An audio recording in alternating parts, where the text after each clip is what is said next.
Assalamu alaikum jama julbe mi hiwri kon fo mi landi kon sido jam min mi do jam alhamdulillahi rabbil alamina on tigi ko e weltano Allah wolando haray hande ko mi faala yewtude do ko fi koko be innata musidal leydi porto o musidal leydi porto surtout musidal wontirbe côté Belgique min naal ko ben don to mari problème mais hande ko mi faala yewtude do particulièrement ko nga musidal be koyin wontirbe Belgique ko fi hondum de nyande mi naati ka live kajjatu ila o problème kajjatu yalti ka réseaux sociaux do mi landike mo yimbe no dila fi musida jodi be ben côté Belgique min be mi sikkayno wawayno reggilgo o problème hakkunde makko kanko e ex modi makko harabe bibbe be ne aka ka porto be ben harabe bibbe be artay ka nene mabbe maka bam mabbe madun ka nene la mabbe madun ka baba la mabbe be heba education haray enen ko burde yidude kon donc minati ton o innilan wo musidal mabbe be koyimbe wontirbe ben côté Belgique lami don musidangal o jabali mo windude kan der musidal minni mo ko fi hondum onni wo parce que o inni o yayi windu en tant que célibataire o inni on wa yiltitoto taw yoba modima yoba piji ko duwanoda yobude kon sinata nderga gorko jabal mo windude kam musidal meden be koyimben fi imo divorce kanko e modi makko donc mimmi do dénoncer dum don parce que ko discrimination wona non kajjeto kadi to wullite parce que nden nyande e on live rewbe buy harno windude ley benni kambe kadi dum hebibe en tant que célibataire sa yehi ton fi windago be jabatama windude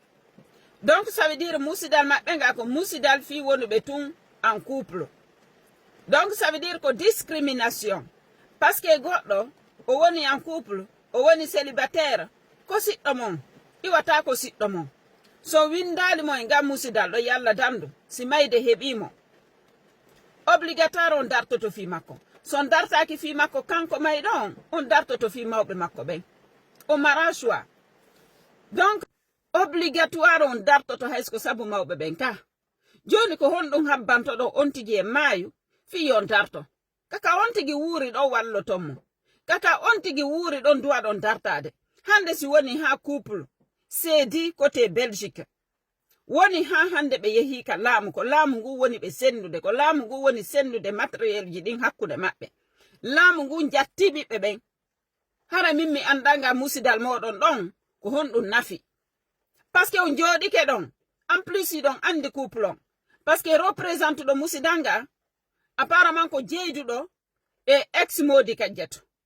kajjatu non e ex makko yibe jeydi kadi ko jiijan gotan joni on jodi ke don ha jiijan gotan dan sendama ni en naati hakkude mabbe méchanceté naati hakkude mabbe joni kadi ko yon jodo don ha masibo wada fi matériel on wawata gerde dum don onon ko yon jettu par goto jodo don jugeon debbo ko feetudo ko feeti wo ko feeti tanke mo jindude ka yasi yeso portobe ben hara o fetali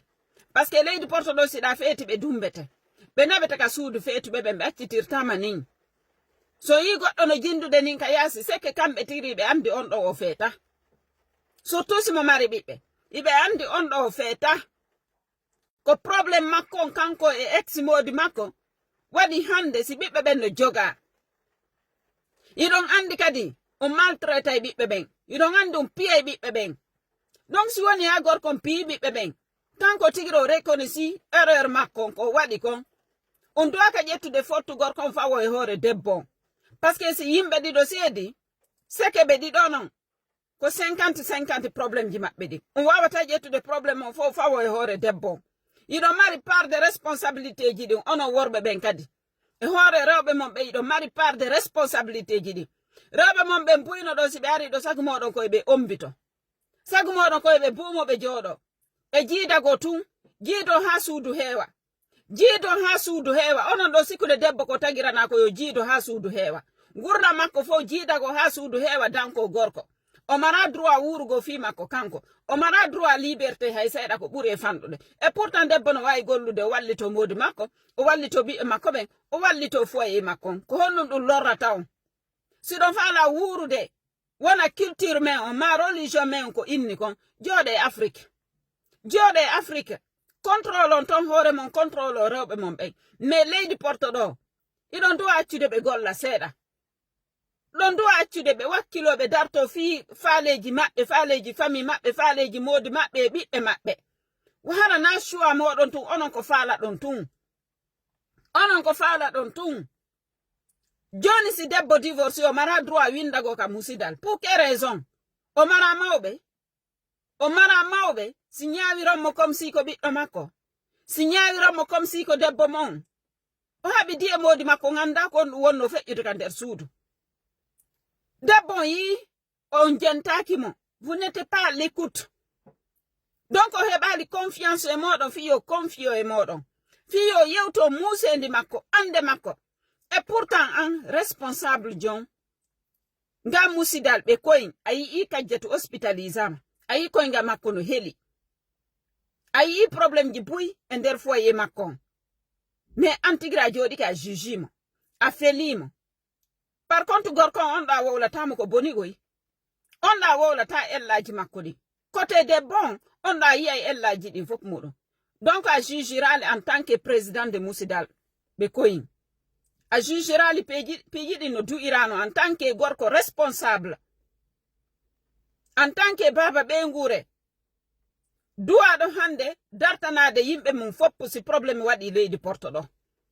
si yawri yara onon ko couple ji ɗin tun ko worɓe ɓen tun wonɗon defandude haray ko musidal worɓe jogi ɗon haray na musidal fiɓe ko yimɓen fo haray ko musidal on moɗon onon groupe toxique ko ɗum ɗon créyi ɗon haray ko wonɗo wadde ko na ko moƴƴi haray min miɗo dénonce ɗum ɗon min noon fof no andi ko ha honto min mi yiɗi ɓe yimɓe ɓe ko yimɓe andi ko ha honto min miɗo yiɗi siɓɓe am ɓen ala ko fotanala e nder o aduna ɓuri siɓɓe am ɓen ɓuri yimɓe ɓe ko yimɓe mais est ce que neno goto jam hay ko baba goto jam waɗi suga ko wonɗo wadde ɗo komi dénoncay parce que ça ne se fait pas in foppu koyen yaltuɓe ɗaɓɓere in foppu hande koyen étranger ɓe nder ndi leydi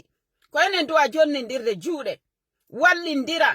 yiɗindira si tana darike ɗo si tana waɗiɗo immoɗen dartoɗen fof meɗen hara ñawali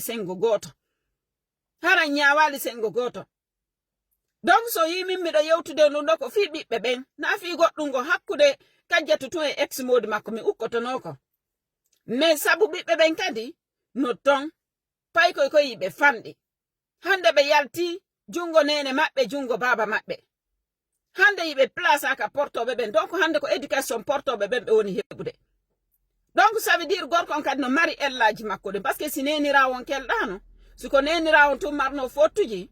ɓe ƴettay no ɓiɓɓe ɓen ɓe jonna babirawon awa sawrino hara kon ɗon ɓurno marde responsabilité mais mi sikki on ɗo woni cause fiye ɓiɓɓe ɓen jatte donc gorko o mara responsabilité fottuji makko ɗin kadi no ton hande duuɓi tati o affaire no juuti hakkunde maɓɓe hande ko laamu ngu woni sendude ɓe woni dankade ɓiɓɓe ɓen hande kadi ko on ɗum wawɗon on jooɗike ɗo ha o probléme tiiɗiɗo yehiri ni hande kadi ko on ɗum wawɗon awo ko ɗo andoto o jugeri sengo goto on jugeral piiji ɗin no du'ira ɗo ni donc onon kadi part de responsabilité mum on no ton woton jooɗo ɗo innugo kajjatu no yalti juuɗe gorkon kadi no yalti juuɗe par ce que o ƴettali responsabilité ji makko ɗi donc wonɗo wadde ko naa ko moƴƴi min komi falano ko yon joƴƴinɓe ɓe ɗiɗo no yewton gorkon ko ɓuri ɓe moƴƴande hande koye ɓe yeeyi suudu maɓɓe ndun mo kala e maɓɓe ƴetta logement feere ɓe ndaara no ɓe hettira ɓiɓɓe ɓen hara portoɓe ne yaali ɓiɓɓe ɓen min ko ɗum ɗon min mi falano mais ɓayi on jaɓaali waɗe ko faala ɗon kon continue onon ka groupe moɗon secte continue ka groupe mon musidal hakkunde worɓe ton nani continue contrôle go rewɓe mon ɓen ok woton ƴettuɓeɗa to ƴettiroɓe célibataire ɓe ɓen continue golle mon ɗen to y a pas de problème haray ko wonɗo wadde ko naa ko moƴƴi min miɗo condamné ɗum ɗo fermement